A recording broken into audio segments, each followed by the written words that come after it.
Hello everyone. Today we talk about how to fix the app of FC Mobile. Here we go to settings. Then we click on apps.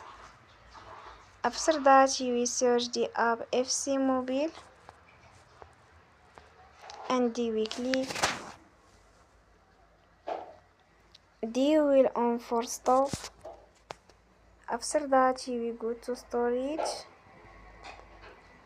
Then we click on clear cache. In the end, you will turn your Wi-Fi and you will turn again. Don't forget to support us by like and subscribe. See you next time and thank you for watching.